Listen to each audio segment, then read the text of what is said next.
अस्सलामुअलैकुम। PTI Imran Khan YouTube channel के मुअज़्ज़ज़ नाज़रीन को खुशामदीद। मरियम नवाज़ की जितनी भी प्रेस कॉन्फ्रेंसेस होती हैं, पहले से सहाफ़ियों को सवाल लिख कर दे दिए जाते हैं और फिर मरियम औरंगज़ेब बारी बारी एक एक की तरफ इशारा करती है। लेकिन कल ऐसा हो जाता है कि गलती के मारे एक ऐसा सहाफ़ी सवाल पूछ लेता है जब मरियम को अपनी रिवायत बरकरार रख कर भागने पर मजबूर कर देता है। क्या सवाल था, आप जरा मुलाहिज़ा फरमाएं।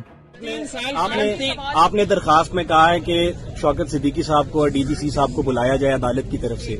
आपकी दरखास्त में पॉइंट नंबर 22 है कि बेनज़ीर भुट्टो को भी इस तरह का रिलीफ दिया गया था ऑडियो स्कैंडल में। उसमें जस्टिस कयूम और उस वक्त के जो एहतसाब कमीशन के चेयरमैन थे, सेनेटर जो अब आपके रिलेटिव भी हैं, तो उनकी ऑडियो लीक हुई थी सेनेटर सैफुर रहमान साहब की और उस वक्त के जस्टिस कयूम की। अगर अदालत जुनैद सफदर के अब फादर इन लॉ उनको बुलाती है तो वो आएंगे और आप इस चीज को कंडेम करेंगी कि उस तरह की जो ऑडियो लीक हुई थी कि बेनजीर को 7 साल की सजा दी जाए। शुक्रिया। एक तो उसका फैसला हो चुका हुआ है, दूसरा मेरे केस से मुतालिक मुझसे बात करें। आपने केस में लिखा है आपके आपने देखा जब मरियम नवाज से ये सवाल पूछा गया कि जिस बंदे का नाम आपने अपनी दरखास्त में लिखा है वो तो जुनैद सफदर का ससुर है और आपका रिश्तेदार है, कि आप उनके खिलाफ कार्रवाई का मुतालबा करेंगी, तो मरियम नवाज दुम दबा के वहाँ से भाग गई। उसकी वजह यह है कि जब भी नवाज शरीफ बरसर इक़्तिदार होते हैं तो ये लोगों को गले से पकड़ते हैं और जब ये इक़्तिदार में नहीं होते तो फिर उनके सामने लेट जाते हैं। ये मैं नहीं कह रहा, ये एक बहुत ही बेहतरीन नून लीग के लीडर का मशहूर जुमला है जो तारीख की किताबों में लिखा हुआ है। मरियम नवाज से यहाँ पर सहाफ़ी ये सवाल नहीं पूछते कि बीबी आप जो इतने अरबों खरबों की जायदादों की मालिक बन गई हैं, आपने तो ARY पे कहा था कि मेरी लंदन तो क्या पाकिस्तान में कोई प्रॉपर्टी नहीं,